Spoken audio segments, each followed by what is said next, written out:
going on, everybody? Welcome to the RBS Cinema Podcast. I know Kung Fu.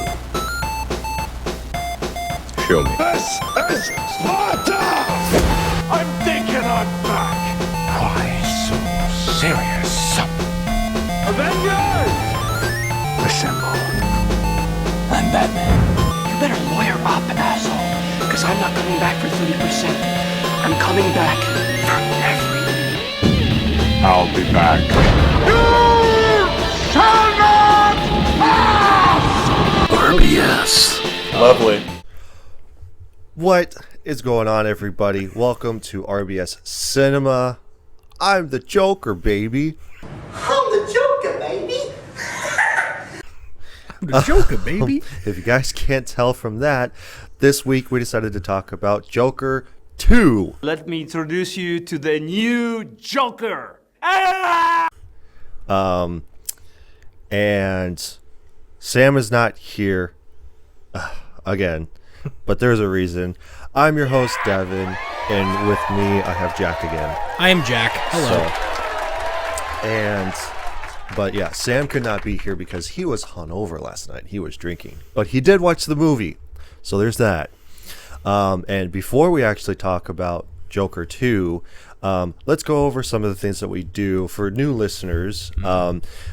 Each week what we do is that we talk about a new movie, and with that we also talk about taglines, what the movie's about, what we like about the movie. If it's not a great movie, we will also talk about what we don't like about the movie. And by the end of it, we will give our consensus on this being a rent, a buy, or a skip. Hence the reason why this is called RBS. And then after that, we will talk about suggested people. So we will take either a 1 or a 10 or both star review on IMDb. And then we will actually talk about that as well. And then that'll probably be the whole episode. So I, for one, am very excited to be here today. This is going to be, what would you say, this is going to be a little bit of a controversial episode? A little bit, I would say. As my cat is just here on the table, just chilling out. You could say that every episode we do is a controversial episode. Yeah, kind of. To some extent, yes and no. But yeah, otherwise, let's talk a little bit about what the actual movie is about. So it is about struggling with his dual identity. Failed comedian Arthur Fleck meets the love of his life, Harley Quinn, while incarcerated at Arkham State Hospital. I was going to say prison, but later on, not in the movie, just later on in life, they just call it Arkham Asylum. Yeah, for Arkham the Asylum. criminally insane. Yep. So, but like, let's go ahead and just dive right into this stuff. So what we'll do is that we'll talk about who directed it, starred it, wrote it, all that boring stuff, and then we'll actually talk about the movie. So this week will actually be a little bit shorter, just because that we're not talking about 4 movies like that was almost 2 hours long from 2 weeks ago. We're not talking about one of my favorite movies where it took us again almost 2 hours to get through. So instead, this movie being over 2 hours, it won't be that long, I promise. So but yeah, so I believe we got director Todd Phillips, who directed the first one, The first Joker film. because you were telling me that you watched them back to back. Yes, I did. Just so I could get the context, I've already seen the first Joker movie a few times. The first time when it became able to purchase, because I didn't go see it in theaters. Right. I watched it on New Year's Eve of 2019, so the year before the pandemic. Yeah. So you can all blame me for watching that movie that, all that stuff happened. Yeah. If you want to. But I watched it again just for the context, to be able to go right into it, and because I actually saw this movie in theaters with my dad when it you were telling me about first that. came out. And so this is actually my second time watching this film. And this is Devin's first time watching a film. Of watching this film. So Watching a film. This is my first ever movie. I've already gone into this film, go on to this episode with having already seen it, so I'm interested to see what Devin has had to say about what this is going on. But it's like I said, it's certainly controversial. Yeah, because both films really are. I remember when this was coming out and everybody was talking about it, that they're like, okay, well, people were divided because it's like, oh, it's a good movie, it's not a good movie. And it's like, okay, obviously, I've said this before on the podcast where it's all like, just like what you like and don't have other people's opinions determine what you feel about a movie. So it's like, oh yeah, I really like Joker 2. It's all like, why? It's all like, well, these are the reasons why. And it's like, Yeah. okay. Like you can have a conversation about it and stuff. But From my memory of when this movie came out last year, I went to go see it. I thought it was okay.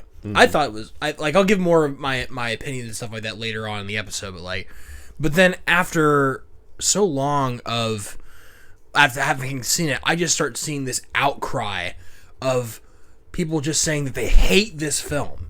They do not like, they thought they have many different reactions, but most of them were negative, and I was like, yeah. I thought it was okay. So I'm really excited to see what somebody else thinks of the movie that wasn't like me or like my dad, because my dad was like, it was okay, but he's like going almost on in his 60s, so right, probably not hitting with him as much as like maybe the Christopher Nolan Batman films did with that portrayal of the DC universe. So yeah. But yeah, otherwise, I don't know how to segue into this next part. Sorry, I was a little distracted. That's okay. But yeah, no, like I definitely would say that this movie isn't controversial in the thing of it being like, okay, basically the fact that it's like, oh, I like it, I don't like it. That's basically the whole controversy. Yeah, it's that goes with every single movie too. A better word is divisive. It's either you like it or you hate it. Yeah, you either like it or you don't, and that's pretty much all that. And that goes with like every movie too. Like some people like even John Wick, when we were talking about that, some people liked it, some people didn't, and it's all like. Especially where we talked about one guy where he just said he didn't like it. He didn't give a reason why. He just said that he didn't like it. Yeah, the last episode where we talked heck? about that one IMDb review. Yeah. But it's that people's reaction to this film, I think, was based off of expectations from how the first movie went, because everybody, I don't know a single person who didn't say that they watched this movie, they watched the first Joker, and they're like, oh, this was. That they didn't like it. Yeah, like it was terrible and stuff. Because like I can understand it being like not in the sense of it being like a Joker specific movie, like with Batman and everything, with that context, but like it's a different reimagining of the character. That's what it is. It's a movie that makes you so uncomfortable throughout the entirety of watching it that you're just like, I need to see where this goes, you know? And that was the whole that was the approach for the first movie, and it really worked. I mean, it won Joaquin Phoenix like an Oscar, right? Yeah. It's like, and like he became famous because of this film. And when you hear about all the stuff he had to go through to be able to, get into character for the first Joker film, you take those expectations into this film, Joker Folie à Deux, which is French for crazy together, right? Because it's not actually called Joker 2.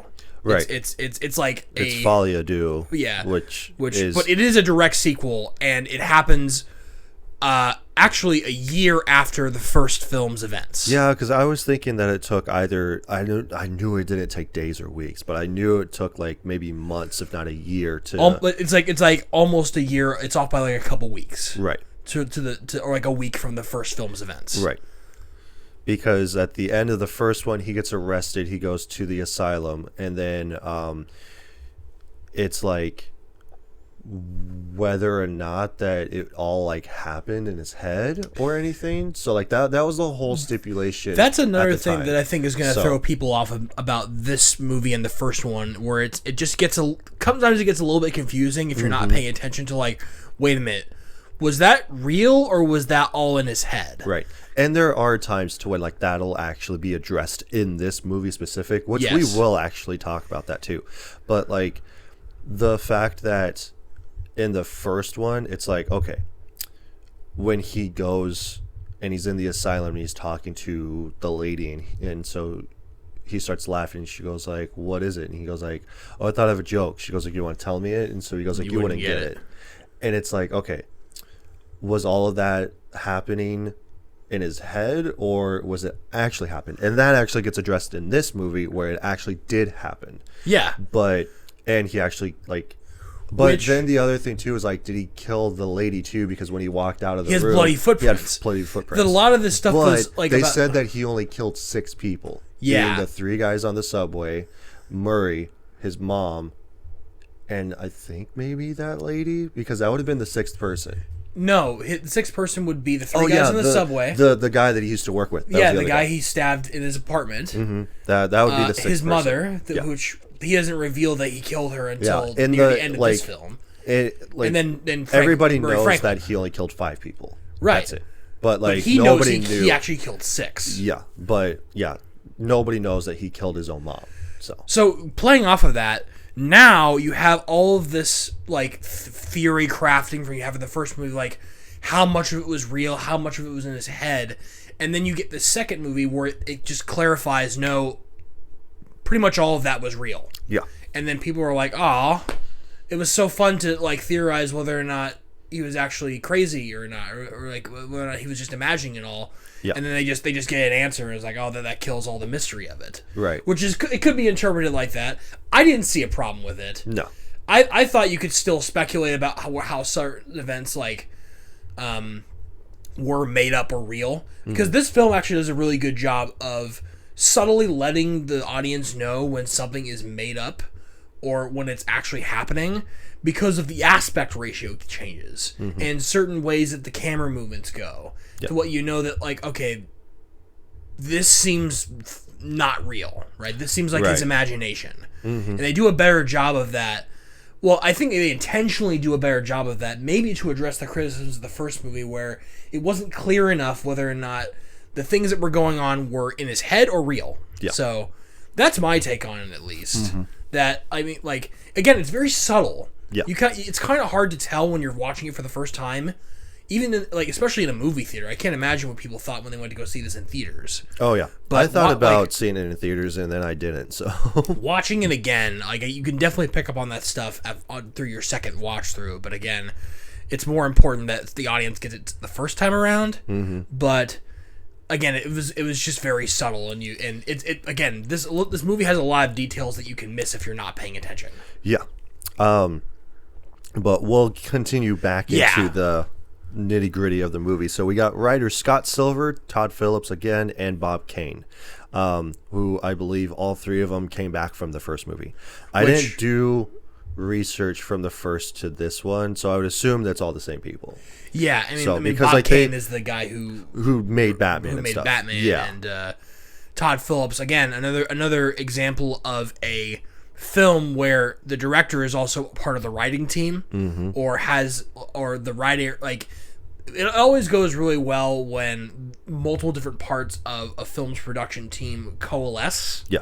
To the point where, like, oh, the guy who's making the decisions of what the actors are doing on the set is also the person who wrote the screenplay or wrote the synopsis or something like that. That helps. Yeah. That helps, like, better keep everybody on track and make sure that the finished product is more focused. Yeah. And then we'll get into cast, and then we'll talk about the movie more specific. So we got Joaquin Phoenix, Lady Gaga, Brendan Gleeson, Catherine Keener, Zazie Beetz, who came back from the first one, Steve Coogan, who I didn't even expect to be in this movie. So that's just a few of like the big head people that are in this. And then we got Harry Lottie, who plays as Harvey Dent, and then Lee Gill, who plays Gary Puddles from the first movie. From the first movie. So, and also this threw me for a loop was Ken Loon, or I think that's how you pronounce his last name, who, if you may remember, he was in the first Saw movie. I've never seen the Saw movies. I'm trying to think of what other movies he's been in. He's been in a bunch of movies, though. Oh, he was the bad guy in Rush Hour. Oh, he was the porcupine guy in X-Men 3, The Last Stand. So, oh yeah, he was also in Old. Oh. So, I need to see Old. I've heard I've heard mixed things about Old. it's not good. I've heard it's not good. It's not good. But like the Jackie, the security guard, is Brendan Gleeson. Yeah. Who is I mean I know him as Mad Eye Moody from the Harry Potter films. Yes. And he's also plays a general in Edge of Tomorrow with Tom Cruise, which is the Live Die Repeat film. Yeah. I keep thinking it's called Live Die Repeat. I know, and they but make it's it called so Edge of Tomorrow. confusing. But like that's the tagline. The tagline is Live, Die, Repeat, but it's which so big that it overshadows It Edge of overshadows Tomorrow. Edge of Tomorrow. So everybody just says, oh yeah, it's Live, Die, Repeat. It's Yeah, like, that's why I not think what the movie is every single time I see it. It's just like, 'cause that's the example of like when a tagline works too well that it overshadows the actual name of the film, because if that actual name of the film is like kind of generic and boring. Yeah. And then we got tagline, which is, there's only one. The world is a stage, which is just to play off the fact that this is kind of like a musical. That's the only tagline for this film. Yeah, that's the only tagline, and I'm assuming that it's probably just because that for Joker and Harley Quinn, the world is a stage, because in this movie it's basically kind of like a musical, but it's more like a jukebox movie. It's not necessarily a musical to where it's just like, oh yeah, here's a musical number. It's like, no, it's literally them playing playing songs that they are just singing with for that era. Like they don't sing anything from modern now, no. or it's like back in like the 80s or anything. No, this is more, and it's just like in the first movie where it's like based around like the 60s or 70s. So I thought that was like the era of I think it's music more like that 70s, 80s vibe, really. Yeah. But like the world of stage is actually partial, like a Shakespeare quote, which is from a play called As You Like It, where it comes like, you know, all the world is stage and the men and women merely players, that sort of stuff. And like, but like, you'd think a movie like this would have more marketing materials, right? Like, and have more of these catchy taglines to like draw people in. Like, oh, it's Joker and Harley Quinn. We're going to see that like Todd Phillips' take on Harley Quinn in this film. Yeah. And real talk, while we're still talking about casting, real quick, I know we want to jump into like the actual synopsis of the film, right? But I did not realize, I went to this movie blind. I did not see a lot of marketing material, like in terms of like who was in it. Yeah. I know it had Harley Quinn in it. I did not realize Harley Quinn was Lady Gaga the whole movie. You didn't? No. Again, I went in completely blind because I was like, I kind of want to see this film, but I don't want to have it spoiled by modern, you know, marketing materials and movie trailers, right? So I went into it and I was just like, who is this actor? This actress who's playing Harley Quinn is kind of good. I wonder who she is, and she's Lady Gaga. Yeah, and it's like I don't know what Lady Gaga looks like anymore. Oh, okay. Because like when she first got popular back in the late 2000s, like I only knew her from like what she looked like in her music videos, but I never really I don't keep up with what a lot of celebrities look like. Yeah. So when going through this film, I was like, I guess. Yeah, Lady Gaga. The only time I figured out she was Lady Gaga was at the end credits. Right. I was just like, I don't know what she looks like. She looks like so many different things. I don't keep up with Lady Gaga. So, but like that was an interesting surprise for someone who, again, I don't know how I didn't know going into it, but that was a pretty cool surprise. If you already know that she's Lady Gaga, it's just like, oh. You don't see her. She's Lady Gaga. Like whatever. You don't see the character as Harley Quinn. You say, oh, that's just Lady Gaga pretending to be Harley Quinn. It's like it's really hard to separate the two. That's why I don't like having big celebrities sometimes portray characters if they're really well known, because at that point you don't see the character. You just see like, oh, that's The Rock. That's Dwayne Johnson. It's like it's no longer this person. It's now I'm just seeing Bradley Cooper. Yeah, exactly. So, right. It's different if they're playing themselves, like the Ocean's movies. Yeah. where it's like literally they have the actor playing as themselves. Yeah. So, but it's like an over dramatic, like what people perceive them to be. I like how they did. you brought up Bradley Cooper, because did you know that Bradley Cooper actually helped produce the first Joker movie? No, I didn't. He was in the end credits scene. It's like Bradley Cooper, PGA. I was like, really? Interesting. He was on the production team for the first Joker. So No, I didn't know that. unless it's a totally different Bradley Cooper, in which case that's like I just doubt change it. your name at that point. Yeah, If I your name doubt is it. Bradley Cooper and you're in the film industry and you're not Bradley Cooper, then just change your name. Yeah, honestly. Anyway, sorry, we're a tangent, but like, it was very surprising for me to see Lady Gaga in this film and not know it until the very end. Right. So with that, we can we'll actually talk about the movie specific. Yeah. So, I was mixed on this movie. There were some things that I liked, and then there were some things that I didn't like. And even for me, I was all like, okay, I didn't do that up until like a quarter of the way through the movie of doing my dislikes for the movie, because I was just like, okay, I like certain things and I didn't like certain things. So I was all like, okay, I'm a bit of mixed on the movie. So we'll go through the list of stuff, and then I'm gonna go back to back of going like what I liked, what I didn't like, just because it's like, okay, throughout the events of the movie, it's like, okay, this is what I liked, boom. This is what I didn't like, boom. And it's like going through the movie. So, And this will if be that good. makes sense. This will be good for me to contrast with you of Right. like, maybe there's something in here that like I can change your mind about, because Or it's I like, won't maybe say you that, didn't like- understand, or Yeah, like, this like, is what maybe, that like- meant, blah blah. like, again, I'm no expert on this film, right? Mm-hmm. I'm just a guy who went out of the theater liking the experience. Yeah. So, but like this will be the first episode that I think that I've been on where like we have different differing opinions about certain parts of the movie. Yeah. And maybe you have some things on here that like, yeah, that's a good point. So like, Right. I'm interested to see what exactly you thought of this film going in blind, completely unbiased. So Yeah, because like my connotation is just watching the first one. Yeah. And of course, I've seen the trailer for this, and I was like, "Oh man, you're like that seems really interesting." And then I heard that it was also supposed to be part of like a musical, and then once it actually came out, people were talking it's not like a musical; it's more like a jukebox movie. Mm-hmm. So I'm like, okay, that makes more sense.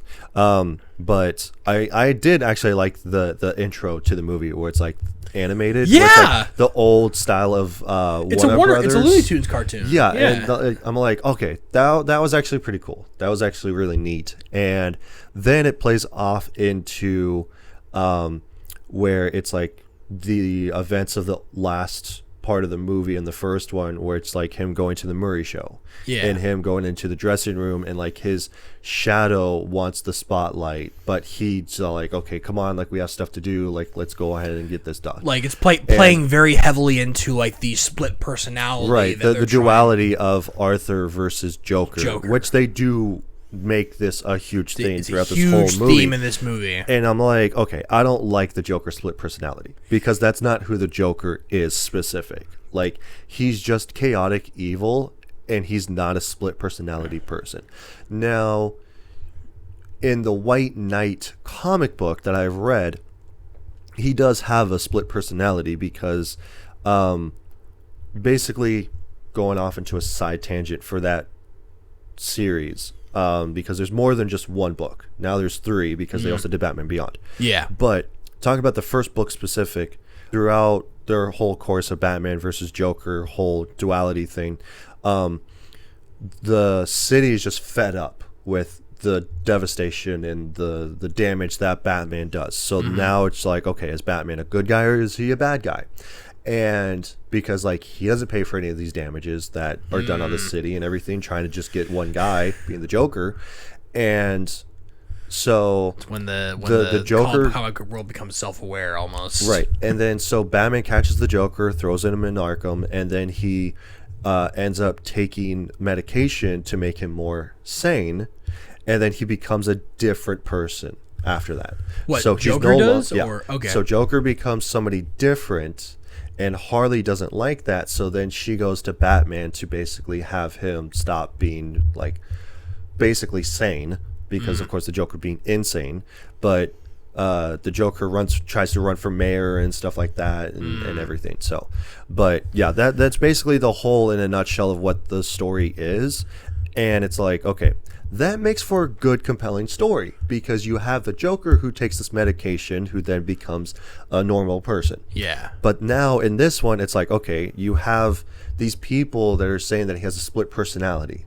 It's all like, that's not what happened at all. Like, now you're just disregarding what happened in the first movie, but just continuing in the events of what happened. But like, so I'd say that they're trying to, like, they're trying to challenge people's expectations of who Joker is. And they're trying to make it something different. Yeah. But then when you contradict like certain things in the first movie, that's when it can get a little bit that's one thing that going back through is like, yeah, they did lean pretty hard into the whole split personality thing. yeah, because like where it's they could have just not done that and have pretty much the same film instead of just pushing that like pretty hard. right, because like my thing was that I understand if you want to push for like a more real narrative, because like obviously these are comic book realistic, characters and they're fictional and stuff. So it's like, okay, that can make sense of going like, okay, Batman can fall from a really tall height, catch himself with his grapple, but still be able to walk away with minor injuries. Yeah. That is basically like disbelief right there. But having the realism in this film of his lawyer just basically being like, okay, well, you have a split personality. That's what we can go with. But no, they literally believe that he has a split personality, and that is between Arthur and the Joker. It's like you had a split personality persona being the Joker because you were fed up because you were abused as a child and all this bunch of stuff. And it's like, okay, well, that doesn't really make any sense because and it's also like kind of boring. It's been you're done to death. Like, yeah, if your lawyer is actually going to bat with you, they will say, hey, we can do this deal to where it's like you can say that you had a split personality and then you will get a reduced sentence, but instead of you going to jail, you'll just go to Arkham, where it's for the mentally unstable hospital. And it's like, okay, cool, that would be awesome, instead of you just like killing 5 people, and then what we know of being 5, and because but yeah, by the end of the movie, they're going to give him the death penalty because of the fact that he killed 5 people. But then he even said like, oh yeah, I killed my mom, like, so that'll make it 6. So, but like going through the movie here, like I liked when Joker goes through the other side of the hospital and finally meets Harley for the first time. Yeah. And she comes out and just says, hey, and like points the finger guns to her head. Because that's what he did. Yeah, and that's the whole thing with Sophie, who is his neighbor, who was the kid. Yeah. She did the whole like blow my brains out sort of thing that like got him this whole like sort of helped start the whole Joker arc that he went through. Yeah, because like they even addressed that too, which I really liked that they addressed certain things and they brought people back from the first one, because it's like she gets up to the stand and they're asking her questions about like, okay, like how was he? And so she said he was just a little strange, like it was weird, like he broke into my apartment. And so then they start questioning her, going like, well, he didn't hurt you or your child, right? And so like, no, he didn't. And then it's funny that she said that he broke in when he just opened the door. Yeah, he just opened the door, which he may have been imagining that, but like it looked to us like he just opened the door and just walked in, which is and just crazy for the type of building that they were living in. Yeah, because I mean, that's the first movie. Yeah, because I mean, like it's definitely after you had the realization that they actually weren't together, then it's all like, that was crazy. That was a huge twist. So, and just, like the more you watch the first Joker, it's just like it gets just more sad. Yeah, it's but not like and even it's in just this a sad movie. Yeah, and even in this one, like of course, one of the things that I didn't like was like the singing and that sort of thing, because like it doesn't really do much for the movie except for just emphasize how much that they just really, really love each other and like how they feel for one another. That's about it. Because like even with that, because Harley is basically, her rehabilitation is just her singing in this like group. Yeah, like okay, question. Yes. do you think that a majority of people's negative reactions to this film have to do with the fact that it's a musical? Yes, I would have to say. People, you think that people did not like this movie, and they all of a sudden be like, "What the hell is going on?" when Joker and Harley start singing? Yes, I would have to say so, just because of the fact that there's no reason to really have it in this movie. Well, can I make a counter argument for you? Yeah. So in the first movie, you know that like Arthur really likes to dance, and he likes to be a little bit, Loopy. So like, because like he's not specifically crazy. He's just loopy. and you could say that like that sort of part of him is he wants to be an entertainer, right? Yeah, like he wants to be a comedian. Yeah, and that it gets to the point where he sees that she likes to sing. Yeah. So he imagines himself as this great singer. Yeah. Right? Well, even for that, like, Because when because like the guard basically gets him into that group and stuff too, and so and like the when guard he's singing, first like, introduced, when the Saints come marching in, right, and like the guard that's overseeing Arthur the whole movie, basically Mad Eye like, Moody, Brendan Gleeson, and for him, he's like actually really talented to sing, which is really good. But I don't know, like I guess the director of the group or something like that, caretaker, I don't know what you call him, but like basically he introduces Arthur and he goes like, only sing if you want to sing. Yeah. And so for me, and I was telling this to my wife like this morning / last night, where I was just like, okay, kind of like how he was in the first one, where he just like uncontrollably laughed because it was a nervous tic that he had. I kind of felt like that they replaced his laughter with singing for this movie. Yeah, he because still does like the he laughter. still does the laugh a few times, but like throughout the course of the first movie, he always laughed because he was just like in a nervous state. But in this movie, he barely does the laugh. And I feel like that they just replaced the laughter with singing instead. Because I feel like he does that because again he's feeling happy, like and that makes sense. He's in love. Because like instead of him being scared or afraid, and so like he laughs it off, instead he's more like in love and happy, so that he sings. So like when he's scared or afraid or like nervous, he does the laughter. Right. When he's feeling confident about himself, he does his little his like song and interpretive dance. dance. Yeah. And then now that he's feeling a new emotion, love, that's when he starts singing. Right. But going back to the negative reaction is like people were really expecting this to be just like the first movie. Right. So when that first wrench hits, right, and with you him realize singing. that this is a musical, right, people just go like, why? Yeah. And then their reaction immediately goes negative before like instead of saying, well, hold on, let's analyze this for a little bit. But instead of like, no, where's my edgy like, anti-capitalist, eat the rich, like this guy's crazy, just kill but like people for no like, reason. This guy's crazy, but like he's kind of like me a little bit, like this sort of thing that people were expecting got out of the first movie. Those feelings they got out of the first movie are not present in this one as much. In fact, people going as far as say that some ideas are being reverted back to their pre-expectation before this movie started, and they're sort of turning the Joker into something that he's not.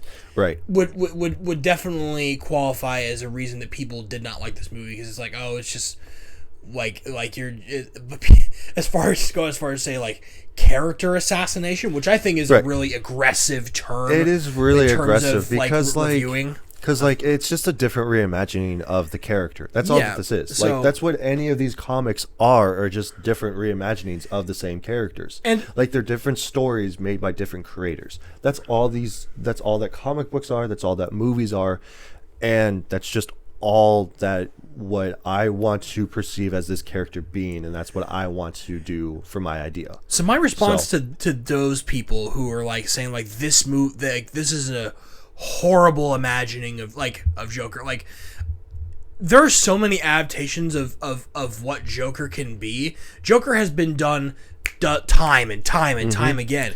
People didn't necessarily... had, what, 5-6 iterations of the Joker, and Like, each one of them are their own different way. There's version. Jack Nicholson, there's Heath Ledger, there's even Mark Hamill's Joker. There's, even some Jokers in various animated films of Batman. Like, and Yeah, there's, they're all different takes on who the Joker is, and not every how Joker he has is. to be exactly the same. So No. if not to say if you don't like it, then go watch something else, because that's not a good right? take Because to have. and it's the But, same thing. Like I said, like in the comics, where it's all like, if you don't like this character, just read a different comic. That's basically all that it is. Yeah, and it's just sort of like, this is just somebody else's interpretation and take, not necessarily in a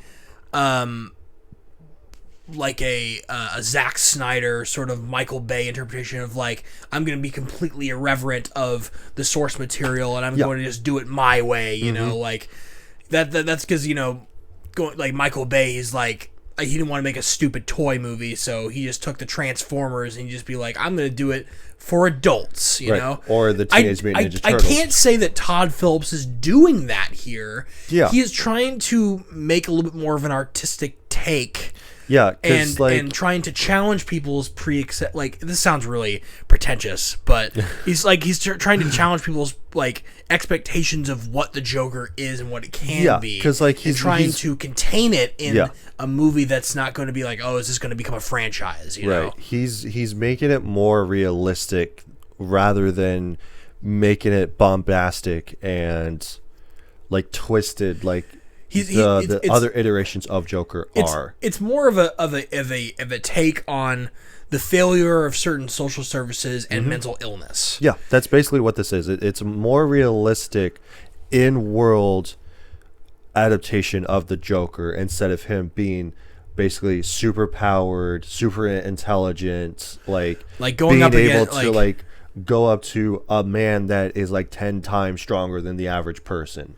Like that's who the Joker is. But in this take, it's like, no, he's awkward, he's normal, he's misunderstood, he has mental health issues. It's like it's almost like an oxymoron of like a grounded Joker. Yeah. Right?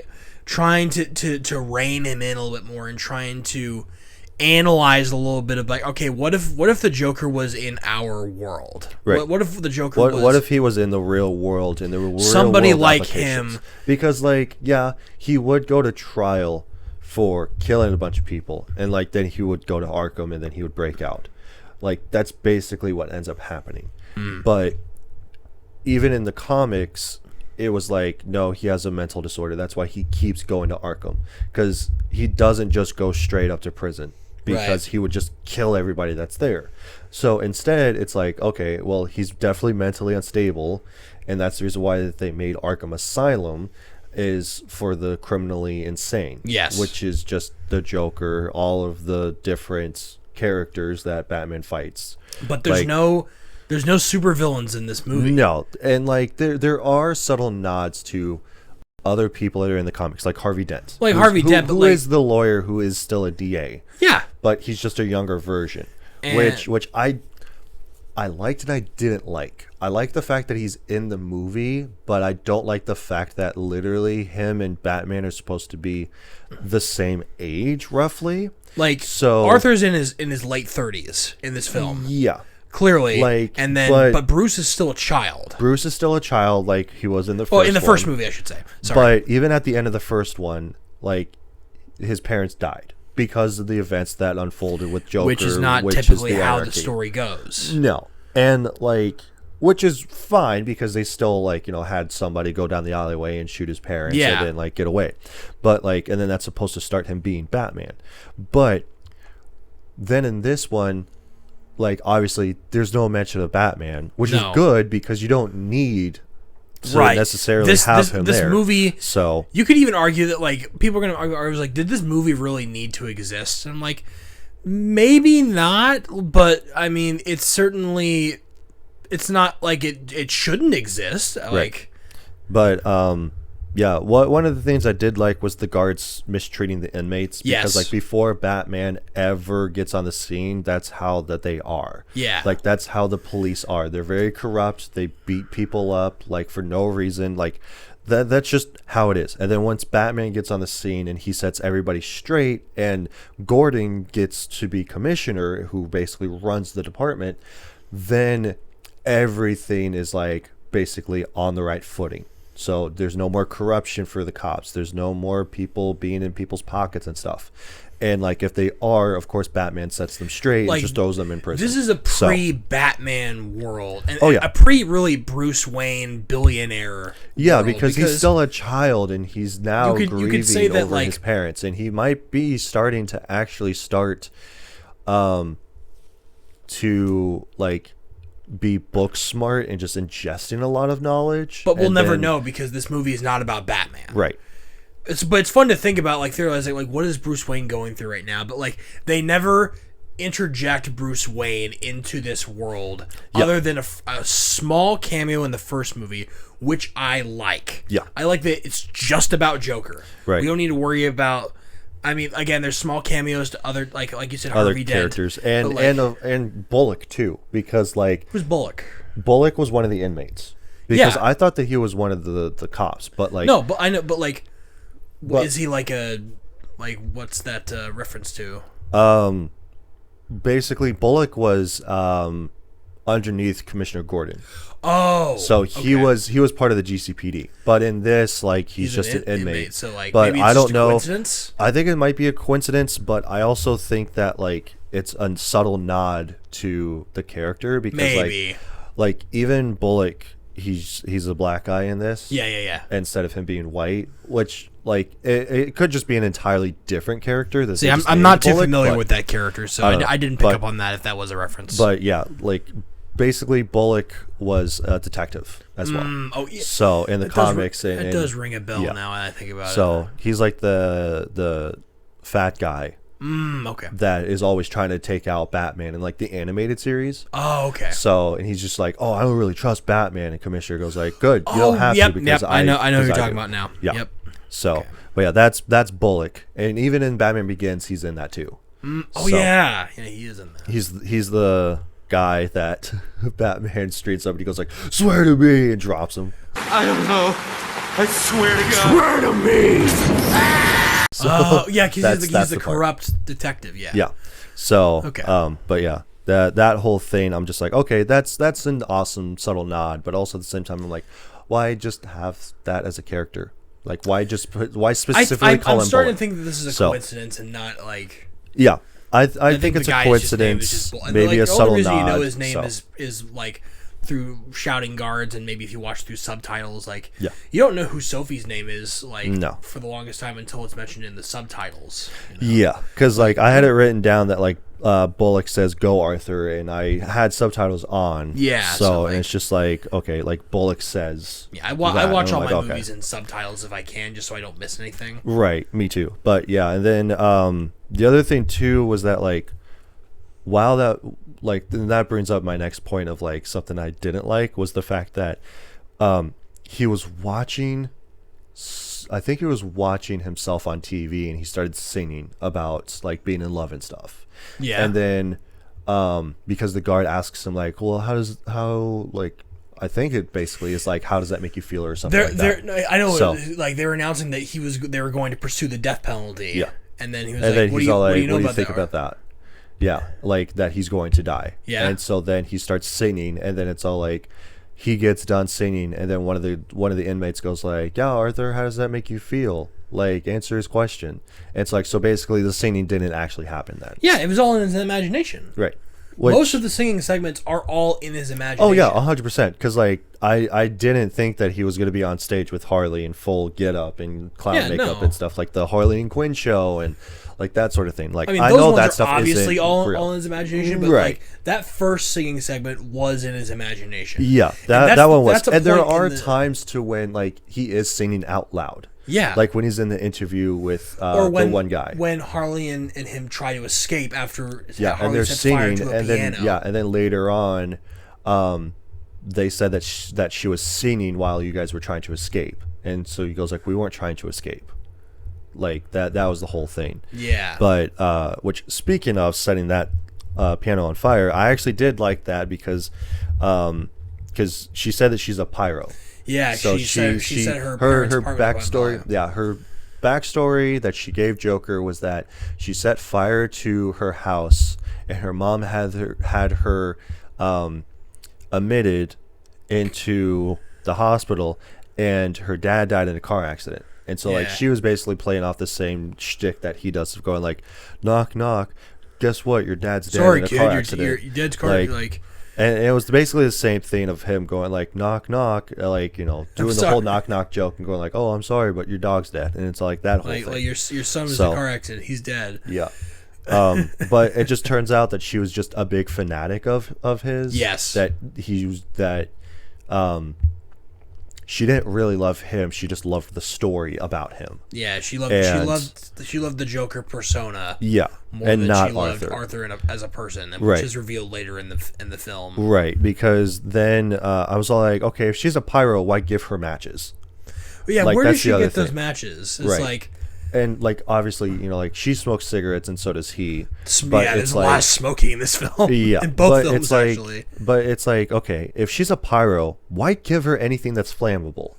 Well, I mean, maybe they didn't give it to later, her. but like later on, it's revealed that she's not actually there admitted by her mom. She just checked herself in because his lawyer starts telling Joker that like, oh well, she's not who she says she is. She admitted herself into the hospital, so she checked herself out. And her parents are still alive. They live on the upper west side. So she's rich. So and she's rich because she also went to school and she also did her dad's a doctor. She has a degree in psychiatry. Right. Which is more consistent to actual Harley Quinn lore. Right. Because she is a psychiatrist. But the thing is that she was interviewing the inmates at Arkham, and she's only introduced like in the animated series. So before that, she was never a character. She was only introduced in the animated series, and then she became really popular. So then they just kept her in the show and made comics of her, and now she's like big and popular right now.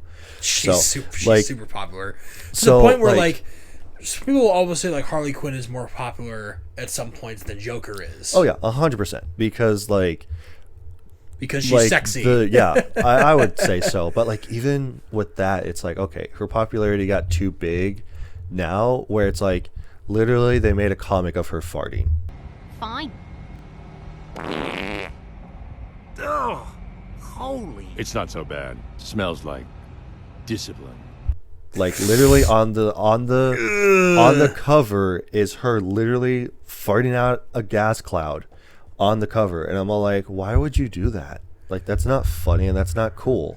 Like because some people are weird. Yeah, and I'm like, fart fetish, I guess. I don't know, but regardless, that's a whole separate thing. Let's segue away from this topic. Yeah, but yeah, otherwise, Harley checked herself in, and then she checked herself out, and then he confronts her about it, and so she goes like, yeah, like I did do that. And then like especially when he's asking her really important questions, because while they were in there together, he got thrown into the hole after the whole fire happened, because like he tried to escape. Yeah, because it looked like that they were trying to escape, but all they did was just like climb the fence, and then they just stuck there. But he got thrown into the hole. She managed to actually get in there and talk to him and stuff, and then they ended up having sex, and then so she got released, and then she goes to talk to him. He confronts her about all this stuff, and then she says that she's pregnant. And before all this, like they actually had a segment where she shoots him. Yes, because like they did the Harley Quinn Joker show, which I didn't like, because I'm just like, okay, going back to the stuff that I didn't like was like the scene that was in his head, and then like the first time that they do a musical number together, she has like a faint painted smile on her face, and I'm like, she wouldn't do that, for one. She wouldn't do that, you don't think? No, she wouldn't be that infatuated with the Joker to where she would start like doing his makeup on her face. Like that's the whole thing. You don't think it's at that Quinn. point yet? You don't think? No.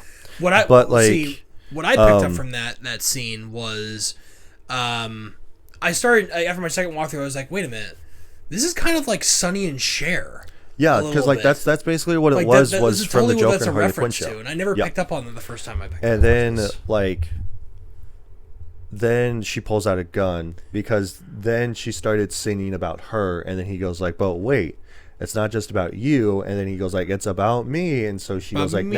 now who's making it about themselves?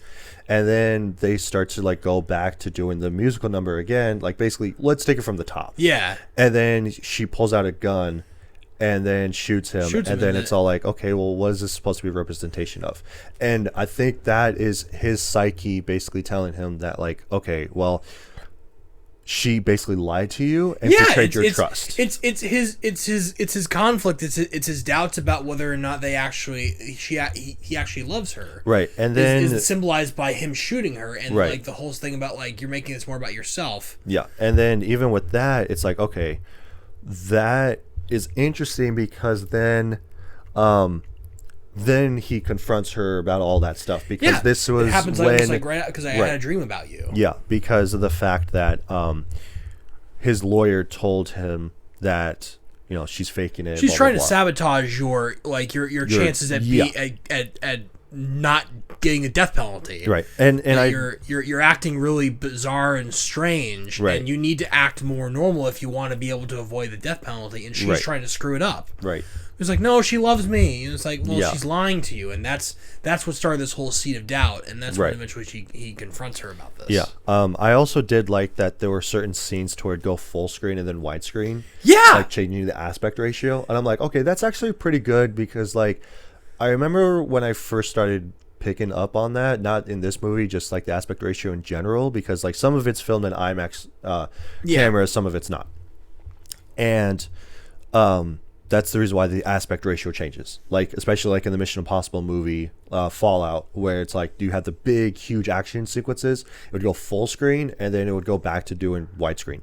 But I when I first started picking this up, I didn't realize that it was happening. Yeah. Not in this movie specific, like I mentioned, but like in a previous movie that I watched, and when I first started watching, when this started becoming more popular in the aspect ratio change, I was just like, oh man, I didn't realize that was happening up until I noticed it. I'm like, wait a second, has that been happening? But I actually really liked that. It's one of those subtle ways of letting the audience know, like, this is a serious moment. This is like an uplifting moment or something. Or it's like more so like to like, hey, this is down to earth, right?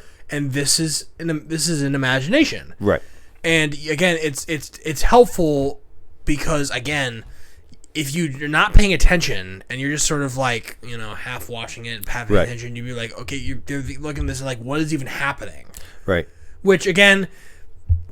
That's a bit. That is a bit here or there when it comes to like making your audience have to pay really close attention to what's happening on the film, because that's when people get bored and disinterested. Right. Instead of just like having a bunch of eye candy and being like shown everything all at once, and it's super easy to pick up on what's going on, which is not bad, but you have to have somewhere in between where you're not making the viewer analyze every single detail that's going on the film and not be like totally brain dead going through a film. There's definitely a middle ground there, and this film leads more towards like you really have to be paying attention, right? And then later on in the film, basically like towards the end of it, where she's like Harley is confronting the lawyer, and now the press are asking her questions of going like, they go like, well, what are you going to do? And she goes like, we're going to build a mountain out of a small hill. And so I like the fact that one of the interviewers goes like, what does that mean? What does that even mean? She just walks away. Walks away. And I'm just like, what the hell? Well, she's crazy. She's nuts. And then like, because throughout the whole course of the movie, she goes like, you're not Arthur, you're Joker. And so she's like trying to have him, like trying to influence him of becoming the Joker persona, because it's all like throughout the course of this movie, the whole duality of Arthur versus Joker is the whole thing, right? But is an interesting conflict to sort of play around that You know, but like they needed to have some sort of like conflict within himself that wasn't just the love interest. That he had to have multiple things going on with him. So I guess that was the best way that they could go about it, was to have that shift duality. it toward be it more of a split personality. Right. And then the other thing that I didn't really like was the fact that like once Joker says that like I'm not, basically like I did all these things, I wasn't the Joker, it was me, Arthur, the whole time, and blah blah blah, that it was Harley leaving him because he no longer was the Joker or anything like that. Like he was just Arthur himself. Because this was on like either the last day of closing of it was like the last day before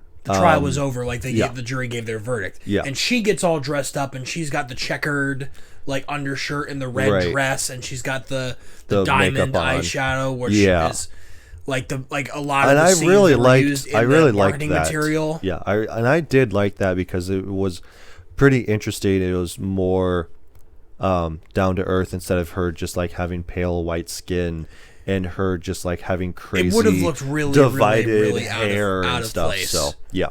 But even in the courtroom, she's the only one who's wearing colored clothing. Yeah, which is a good, like, really interesting. Yeah, that, like a lot of the clothing of the people is like it's very dark, gray, drab. Mm-hmm. Even the jury members are like not wearing very like colorful clothing, because it's just to accentuate that Gotham is just a dark, like miserable place to live. Right.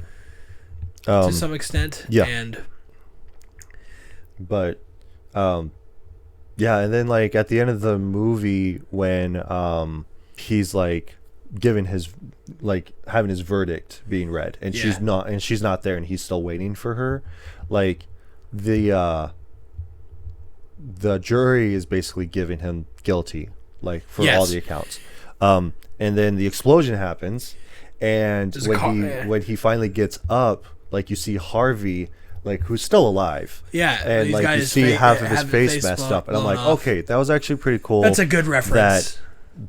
That was actually pretty good, because like when he's at a courtroom hearing and he's on the stand, somebody throws acid in his face. But I didn't like the fact that the explosion caused him to have his face messed up, and it wasn't that messed up. It was just like had a little bit debris, and he was like bleeding a little bit. Yeah, but that's not the first time that like the canon has sort of like a Batman story has deviated from how Harvey gets his face all messed up. Right, and I mean like it's the funniest thing. Like if you remember in Batman Forever, when they start explaining Two-Face as was Harvey Dent, and like how he did that and everything, and just like I mentioned that he was on the stand, he was talking to somebody, and somebody from the mob like threw acid in his face. But Batman is also in the courtroom, and like he jumps up to like go and protect Harvey. Harvey Dent, once Gotham's district attorney, was horribly scarred by underworld kingpin Boss Maroni. Although Batman tried to save him. It's so funny, like, because now as an adult, because like when I was a kid I'm like, yeah, Batman save him, but like now as an adult and I rewatch it or I re-listen to that part, it's all like people start pointing out like, was he just there like in the stands like with the rest of the people, just like let's see how this plays out in full Batman outfit, and just like no, I gotta save Harvey.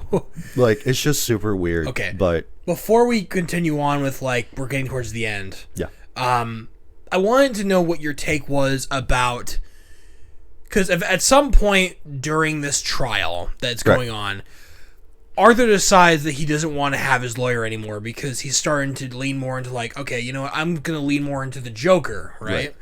I'm gonna lean more to like, no, I gotta make myself look more crazy so that the jury will believe me. So I'm going to say I'm gonna represent myself. Yeah.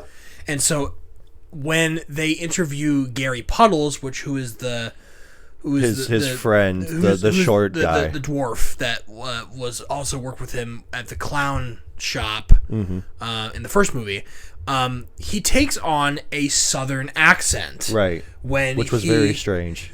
Well, there's a reason for that, right? It's a very clear reference to. Well, it's not clear, but like if you don't, it's a subtle. If you don't reference. get it, then if people, because they're probably gonna be like, why is he talking in a Southern accent? This makes no sense. Why isn't he just talking normally? Right. It's because it's a reference to Atticus Finch. It's a reference to Kill a Mockingbird. Yeah. That film. Right. Because And like the whole thing takes place in a courtroom too. So then there's a whole like trope of like the Southern speaking actor. Even the freaking B movie has like a Southern like a Southern talking lawyer, basically like giving, like speaking up, going up on the stage and doing basically all the same thing that he's doing. So like, what'd you think of that? Did you think it was weird? Did you think it was a bit out of place? No, I just thought it was on par with him because of how like. Not just how kooky Joker specifically is, just because of how weird that Arthur is. Yeah. So it's like, at times, like, he'll just laugh for no reason. And it's not his nervous tick. Yeah. Like, he'll just laugh for no reason. Or, like, when he was fired from the clown place, that he was like, oh, I forgot to punch out, and starts punching the time clock. He beats the shit out of the time clock and, like, gets it off his hinges. Yeah. Like, I forgot to punch out.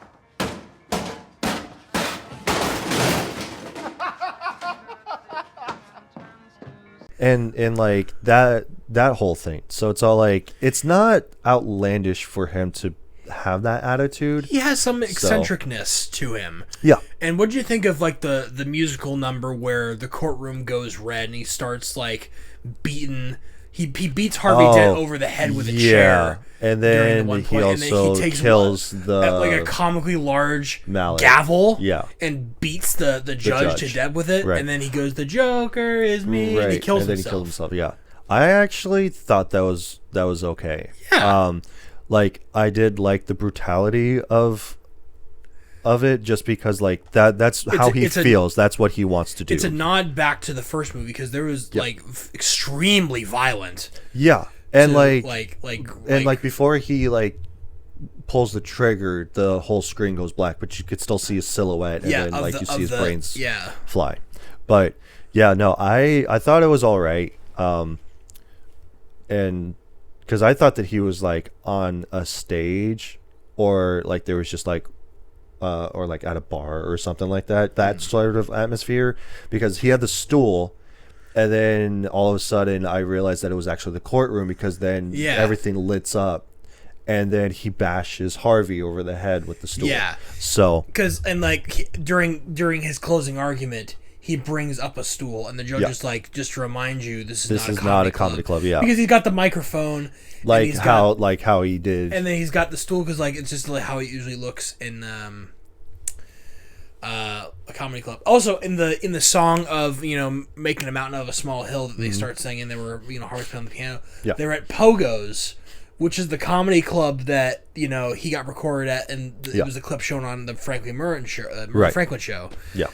So I thought that was an interesting reference. Yeah. And then but yeah, after the explosion, he leaves, and I did like the fact that some guy was literally dressed up as the Joker. And so it's all like, oh man, like, because that's the duality that you're seeing, like, oh like, shit, that face to face. That's what I look like. Right. And it's all like, because you have somebody that's dressed just like him, that looks just like him, and it's all like, now he's seeing it as kind of like a reflection, and then he helps him. Yeah. Like this guy helps Arthur get away, and so they drive off. During this whole trial, all the events, there's like a mob of people outside the courthouse trying to support Joker. Yeah. Because they're rallying behind him, because they're like down with capitalism. And it's crazy to think, because like in the first movie, obviously Thomas Wayne refers to the people's impoverished as clowns, right? Which like today would not go well at all. People would have a similar reaction to very similar reaction to that in this movie, where they would start protesting, and they would take on that, like, yeah, we're clowns, right? And like you're super rich, like eat the rich, stuff like that. Is like and so he still has those supporters even into this film, a year after those events. I think it's also interesting too, because like even in like the Batman Arkham games, right? Like Arkham City and Knight, where you have their followers. Like you have all 3 or 4 of the biggest biggest villains in the game that have their own Joker supporters. goons, right? Yeah, you have the Joker goons, you have the Penguin thugs, you have the Two-Face thugs that are in Night, and stuff like that. So like they have their own supporters. So it's all like, oh, you're part of the Penguin gang, you know, Goon like Squad. Yeah, like you're part of the Penguin gang, you know what? Like, you know, it's just basically rivaling gangs. Yeah. So like Joker's better, Penguin's better, blah blah blah, whatever. But like, I really liked that aspect of him having his supporters who are helping him, and like that's what brought me back to. And the fact that like this guy is like, games. Come with me, we gotta get you out of here. Yeah. Pulls a random car over, is like, hey, I got the Joker here. Like, oh really? Shit, get in. Right. Like they just take off. Yeah, and like they're not, and so like then they're asking him like, where do you want to go? Like, you'll just drive, blah blah blah. Like he's not even like aware of what's happening still, because he's in shell shock because of the explosion. Yeah, he's still. Then they say on the radio that like, oh yeah, like a car bomb exploded next to the courthouse. And I was thinking like, there's no way that somebody made like a pipe bomb or something, because that wouldn't have been that much of an explosion. Car bomb. And then they said over the radio that it was a car bomb, and I'm like, okay, that makes sense now. And you're thinking to yourself this whole time is like, did Harley do this? Right. It's but like, no, she no, didn't. it's No, real, it was like, just some fanatic. I like how the guys, like the guy driving and the guy in the front seat wearing the Joker get up is just like they're just flipping off like the fire trucks, the ambulance is like fuck you. It's like so unhinged, and then it leads into more like, oh my god, what are these like? These people are crazier than I am. Right. Almost. And especially where it's like earlier in the film that Harley tells Joker that like, yeah, I got an apartment in your old building, and he goes like, why? And she goes like, because when you get out, like that's gonna be our home, like that's gonna be our mountain. And so he goes like, I don't want to live there. Like that place was a shithole basically. And it's all like, well yeah, duh. And then but yeah, so he then gets out of the car and he runs away, and then he goes up this, like he realizes where he's at, so he runs up the stairs. And who's waiting for him? And Harley's waiting up there. for him. But they don't call her Harley, they just call her Lee. And I'm like, she's okay. she's like I'm gonna call her Harley Quinn. Right. And then so he confronts her about everything, because they, like, before the explosion happens and before they give their verdict, and when she leaves, he leaves a voicemail for her, and she's listening to it, and so she's like putting a gun to her head, like she's gonna kill herself. Like it wasn't, because it's no longer about the fantasy, and that's what, like, because he goes like, oh, like now we can be together because I left and now I'm on the run and stuff, and she just goes like, no, because I loved the fantasy. You are no longer the Joker. And then she starts singing, and she's like, please stop singing. Yeah, because he goes like, but you're pregnant. Yeah. And then she starts singing. I'm like, stop singing. Please address the fact that you're pregnant or you're not. Like you're sharing the same reaction that he is having. Right. Because he's like, they're only singing because they're living in a fantasy, and he's no longer in that fantasy now. And right. so he's like, please stop singing, but she wants to still be in there. Right. That's a good, like please stop singing. It's so uncomfortable now. Right. And then at the end of it, like she walks away. Yeah, she walks away, the cops come and they arrest him. And then he goes back into the asylum. It's so funny that like four cop cars pull up. It was like, yeah, of course he's like, this is one of the places where he could be. Right. It's all like, okay, there's only going to be like maybe 2 or 3 places that he would be: the stairwell, the place he used to live, or like the hospital. Yeah, right. Like those would be the 3 places that you would go. So he's at the staircase. Yeah. So then they arrest him, and then he's back in the asylum and stuff. And then their guard comes over and he goes like, hey, like you got a visitor. And it's like, okay, could it be Harley? But we don't ever find out, because he goes down the hallway and then they comes up and tells like, hey, I got a joke to tell you. And then basically he tells him the same thing that Joker says, like, Murray Franklin, you get what you fucking deserve, and stabs him like 20 times in the stomach,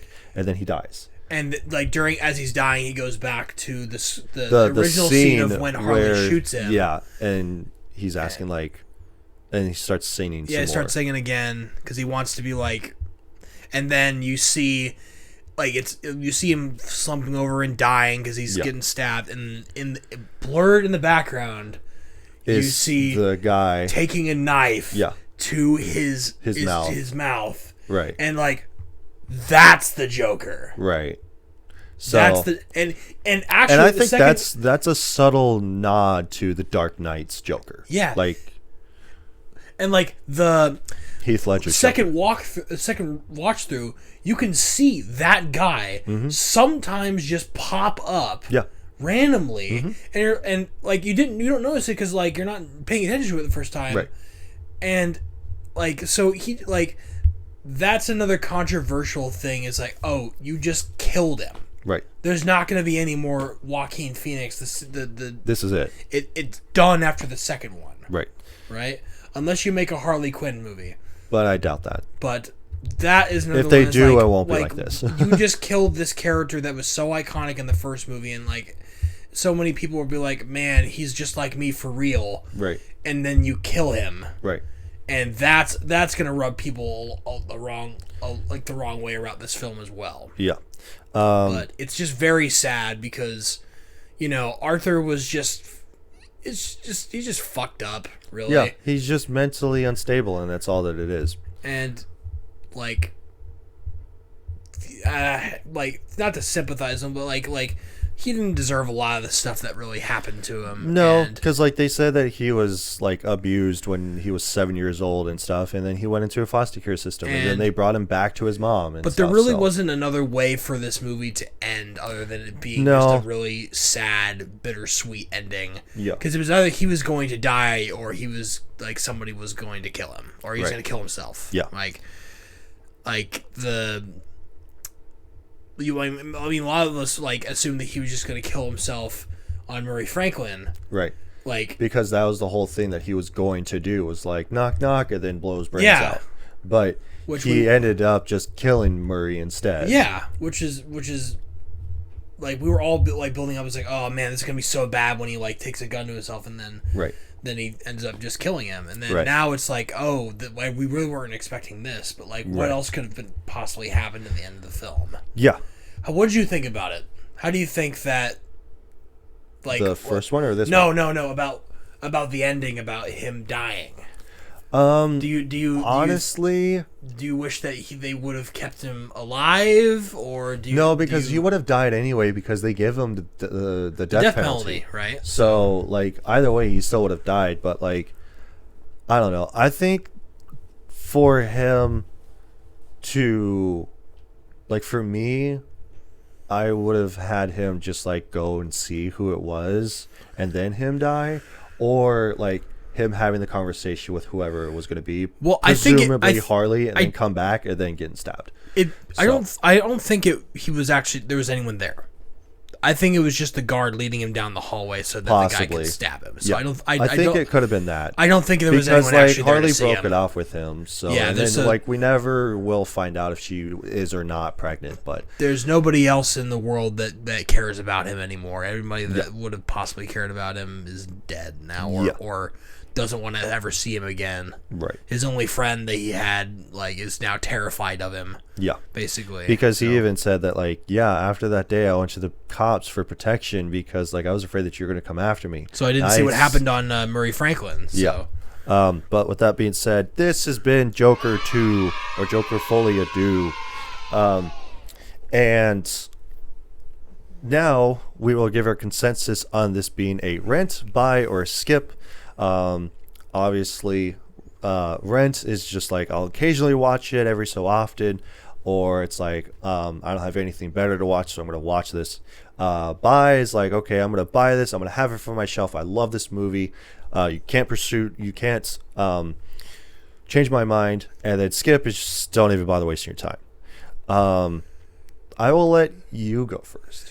Okay, so prior to how much I've gone to bat for this film in certain cases, I still think that this movie is still Rent. I mean, it's all right. Like, Okay. Right? I wouldn't say like the first Joker movie was a definite buy. Right. Joker, like defining film of the late 2010s, leading into the COVID era, and has a lot of themes about modern society. As much as it pains me to say that, like we live in a society. We live in a society. But this film again is very, very divisive. Very, Right. very. People are gonna have mixed opinions about this. while I don't group myself in with the people who despise this film or say that it's a boring film or doesn't make sense. Yeah. I definitely don't think it's as good as the first one. Right. But I will say that it's definitely worth your time if you wanted if you like the first movie and you want to see how it goes on instead of just having this like, oh, there's always this second film that is part of, you know, Joker, like Joaquin Phoenix's Joker.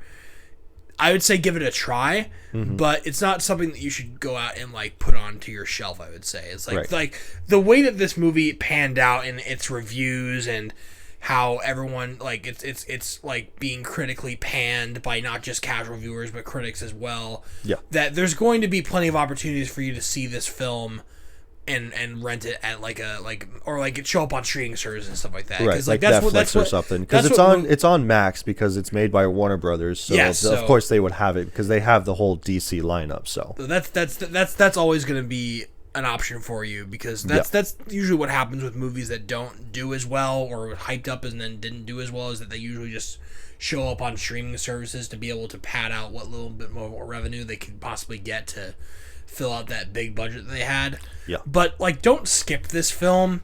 I would say, for me personally, I thought it was okay. Yeah. It was passable, and it's not as bad as people make it out to be. Right. There's some things to glean off of this film that are worth your time. Yeah. Personally. So I say rent this movie. Okay. And then before we get to my consensus on the movie, we'll do Sam's, because Sam texted me this morning saying that he was going to be able to make it, but he did tell me his consensus on the movie. So he said that his is a skip. It's the biggest piece of dog shit. So he said that the music was good, but the plot and overall execution was bland, stretched out, and just plain old boring.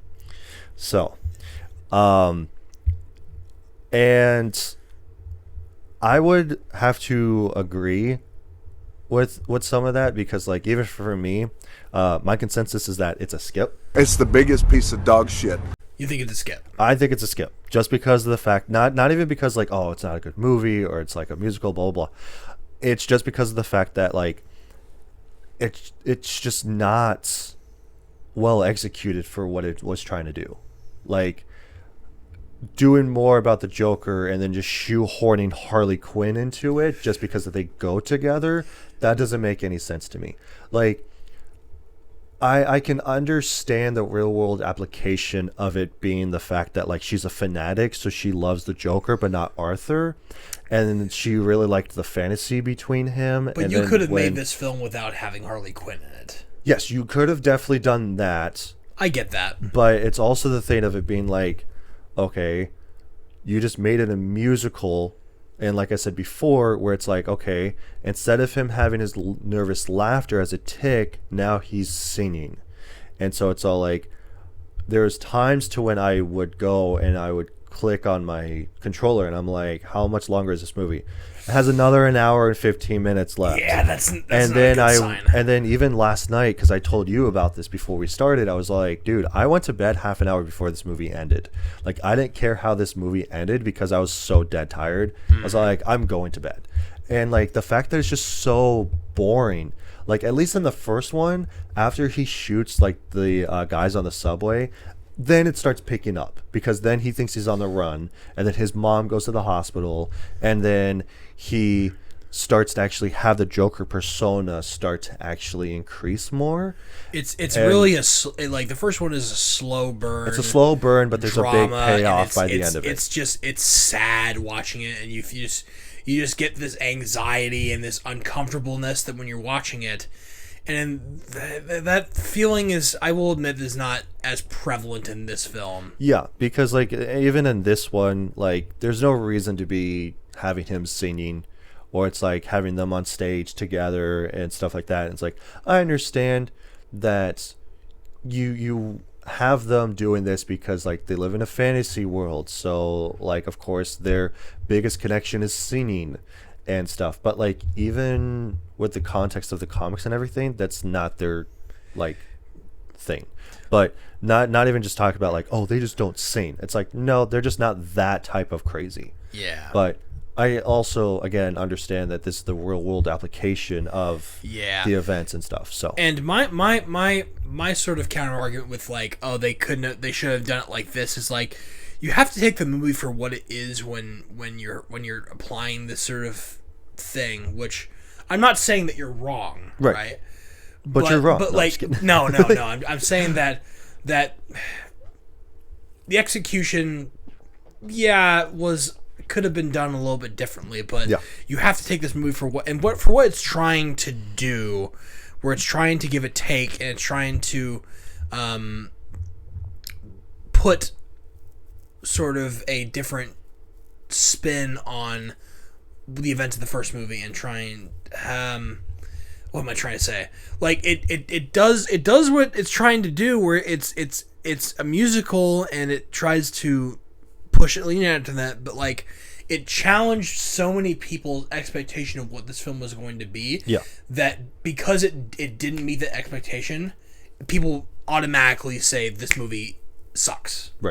Right. But like, I'm not trying to be a contrarian or anything like that. And, like, the reviews are what the reviews are. This is just my opinion, but I just didn't think it was that bad. But I also do have a little bit of a background in performative arts, and like I did a bunch of theater in high school, so I'm a little more familiar with like how musicals play out, sort of the way that they are, and that they're always just a little bit of cheesy, and they're a lot of things that don't really make sense. Like, why are they singing right now? Like, you like watch Les Miserables, and you'll be questioning so many things, and it's not going to make a lot of sense to you if you're not into like musical theater. Because I mean, like, at least for that one, the musical aspect of it actually carries on with the movie. It's not just like, it's okay, now we're going to cut to them singing. Like, it actually plays into the movie specific. Like, they sing pretty much the whole time. Because at least, because it's a play, so of course they would have to do like a musical stuff. Again, but like, that's a bit pretentious. This one being a movie, not Les Mis, but Joker. This being a movie, it's like, no, now we're just going to cut to them singing. Or it's like, this is going to lead into a musical number. And that doesn't carry on for the movie. It's just like, no, now we're just going to sing this really popular song for like the time that this movie takes place. But this is the first time that I think we've disagreed. I think so, yeah. No. I said that something was a rent, and you said it was a buy for another movie that we reviewed. I know that there was Black Dynamite that you said that it was a rent. No. I think actually I said it was a buy for Krampus, and you said it was a rent for Krampus. Yeah. But I said it was a buy for another reason, because it's like, it's just a different take on a Christmas film. Right. But this is more of like a like-dislike thing instead of like, what are you buying this movie for? Right. It's like, why do you enjoy this movie? Why do you not enjoy this movie? That sort of thing of not controversy, but contrarian. Like, I'm not gonna, like, there are gonna be some people who are like, no, it's not that bad, but that they're actually just being contrarian. Right. I like certain parts of this film, but I did like certain parts to it too, but it's just like, that's a little bit weird. My biggest takeaway from this movie is like, you don't really need this movie at all, like, to continue on the story. You don't really need it, because Joker, like the thing that made the first one so well was just the fact, like, at the end where it's all like, oh shit, he wasn't actually with her, he was just thinking that they were together. He goes on the Murray show, he kills Murray, and then he runs away. And then he gets caught, and then it's like, okay, well, did this all happen or not? Like, that's what was enjoyable about the movie. And then this movie second one just goes ruins that illusion. No, you killed 5 people, and then, like, to our knowledge, you killed 5 people, and now we're going to trial for it. And it's all like, why? Too real. Like, it makes it too realistic, because, like, at least in the first one, there's still that little fantasy behind it. To where it's all like, okay, is this real? Did this not happen? Or like, did he kill the therapist that was in the ending or something? It's like, no. I will agree with you in that sense that, like, if you want to preserve the mystique and the sort of theory crafting that came out of the end of the first movie. Yeah. I would say in that specific scenario, skip this film. Yeah. But if you want to continue and you're out of, morbid curiosity, then I would say rent this film. Yeah. Like, don't buy it, rent it, just so you can have like one watch. Or rent it, of course, also means watching on streaming services. Like, don't pay money for a movie that you like not sure about. But like, if you have a chance to watch it, and you like this movie is also kind of easy to like. Okay, just put that movie out of your mind. It doesn't like completely overshadow the first movie. It doesn't make the first movie worse. Yeah.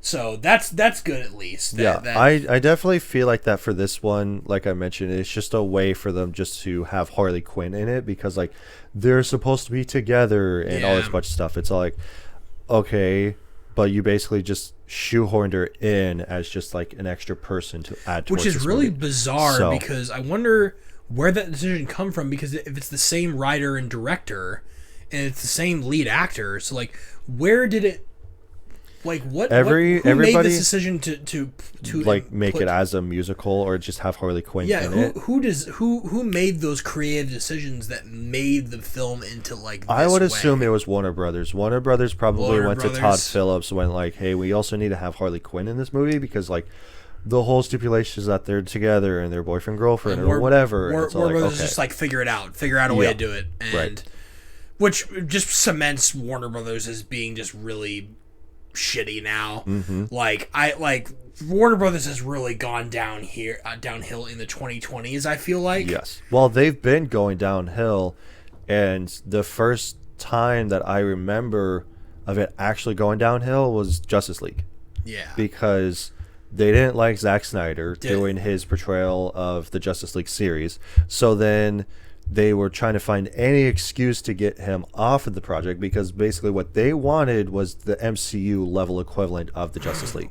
That's what they wanted. They wanted buku bucks because of this franchise. It was never. And then they were like, okay, let's have Batman versus Superman, and then we're gonna have Wonder Woman, and then we're gonna have Aquaman, and then they all come together, and then they're gonna be the Justice League, and like that's basically what they wanted. But obviously, not everybody overseed the whole franchise. Because then along comes this little plucky little Joker movie. That when everyone first heard about it, I was like, oh God. Man, this was actually a really good movie. No, it's like I remember my first reaction when I saw it, I was like, oh God, how is Warner Brothers gonna ruin this? This looks unlike any other Joker movie that you've ever seen. When you see the like who's playing it, like who is Joaquin Phoenix? I don't know who that is. Like like it seems like a really like realistic take is like, oh God, live action films around comic book characters sometimes don't always pan out. And then it came out and it was so it blew good, everybody away. It was so good that some theaters were like, yo, we can't show this film, it's going to cause too much like I remember political that controversy. I remember the controversy behind it when it was first coming out. They're like, no, this will actually start riots and stuff because like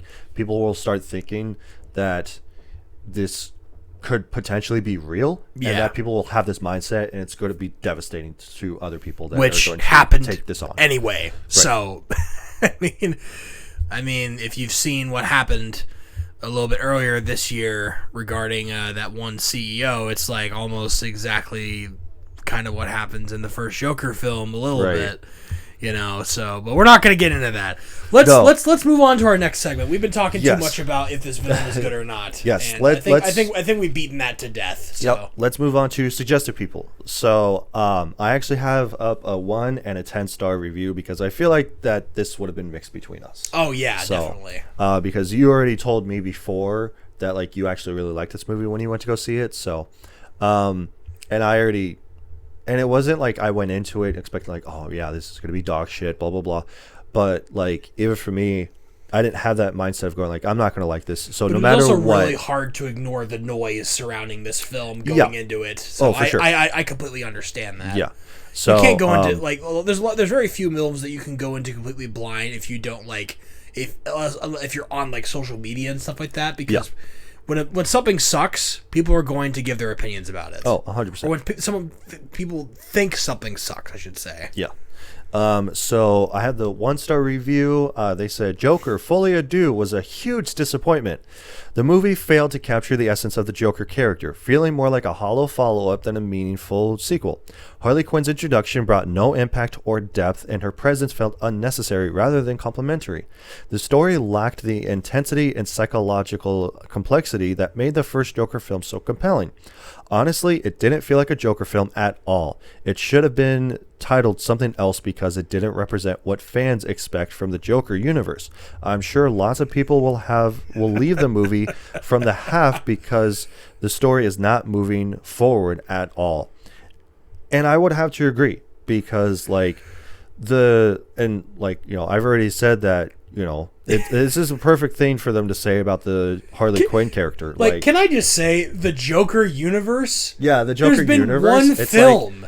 It's not a universe if it's just one film. It's right. one I would independent assume story. I would assume that what fans they mean expect at least say after the first movie, but to go as far as this is the new Joker universe. Yeah, I would probably say the reason on. why they use the Joker universe is because the comics and other references and other media portrayals of the Joker. Yeah, that to me would make sense. But calling it the Joker universe doesn't make any sense. But otherwise I would have to agree that it didn't capture what made the first film so good is the intense psychological thriller. It's almost like this weird outside of the realm where it's it doesn't overshadow the first movie. It doesn't impact it. You could still watch the first movie by itself and then not watch this film. Right. And that's the reason why that I say that's a skip is because you don't really need this movie to continue on the story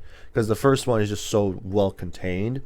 And it's just okay, that was a really good movie. Instead, now you're trying to make it into a franchise to a certain extent because, it's just basically let's make a sequel because we want to make more money. Because I know that, especially for Justice League, going back to that, Warner Brothers decided to still push for that release date for the first Justice League movie. And then Zack Snyder's came out. That's the reason why I call it the first one. But for that, literally... they wanted to push that so that way they can get their bonus at the end of the year because I guess that certain companies have a certain deadline going okay, well, we have to have 10 movies to release in the year for sure to be able to get our bonus as executives. So, and if we don't meet that deadline by the end of the year, then we no longer get this $5 million bonus. So, I'm just throwing that number out there, but yeah, it's something to that effect. But no, it's definitely just okay, well, the first movie was so good, why not just make a second one? And then let's make more money. It's right. Again, it's the decision of even not even just sequels, but also the fourth movies at the end of a trilogy is that conscious decision to do you make another one? Right. Toy Story 4. I mean, it's kind of the thing where it's sometimes sequels are big payoffs. Some of them fall short.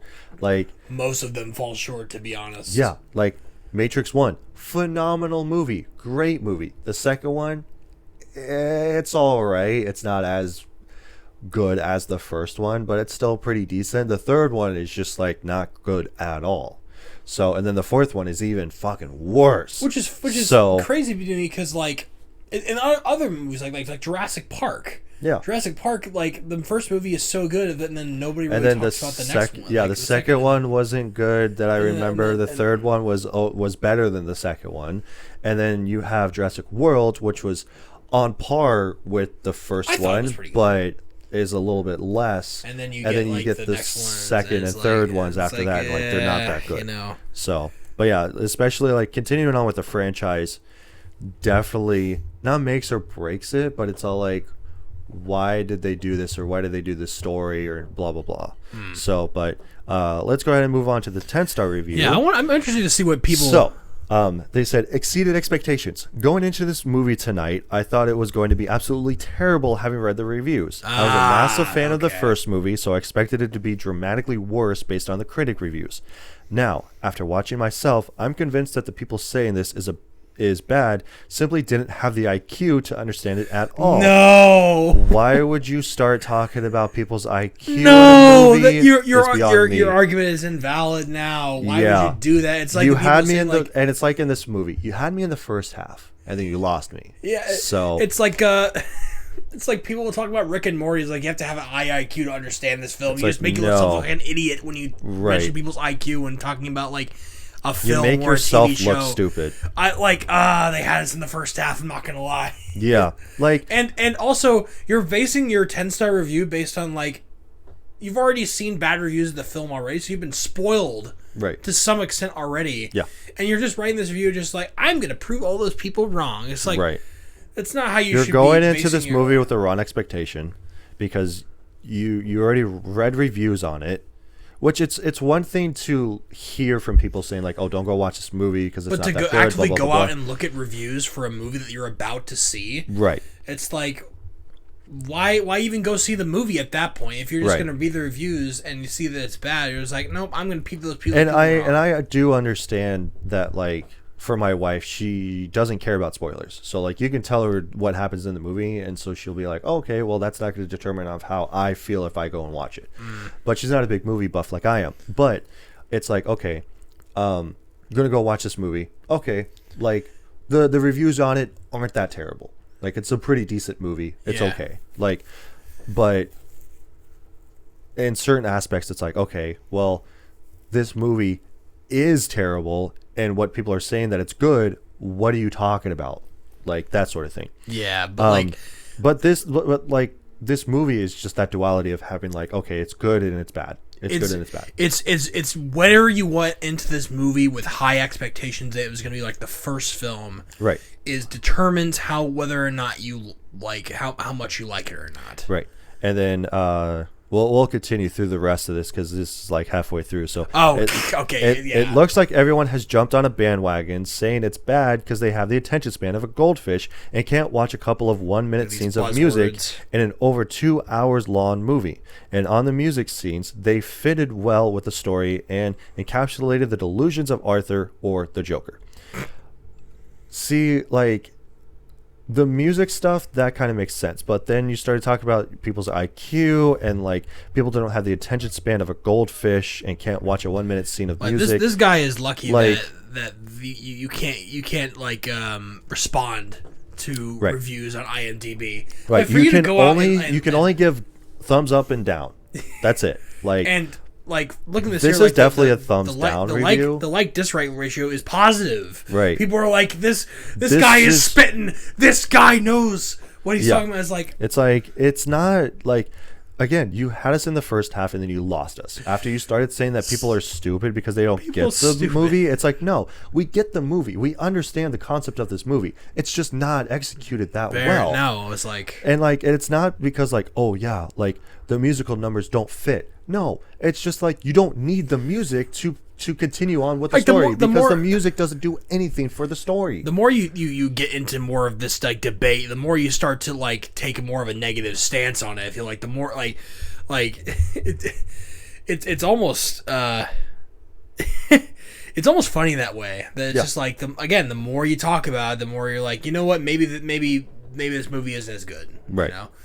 But that's what debate is like you eventually meet a middle ground to the point where you challenge yourself about like what originally you thought about the movie was. Yeah.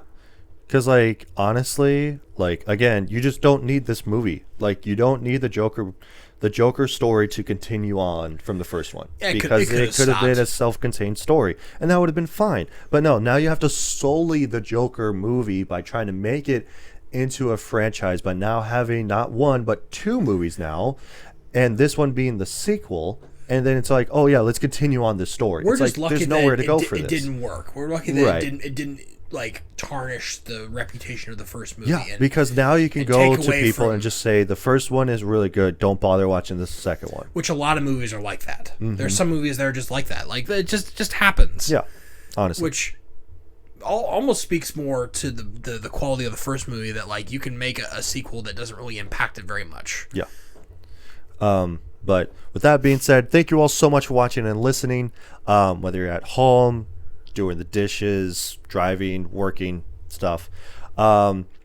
And be sure to like and subscribe to the channel, because we're also on YouTube and on Spotify, so you guys can watch/listen to the episodes. And be sure to share this with other people as well. I want you to tell all your friends about me.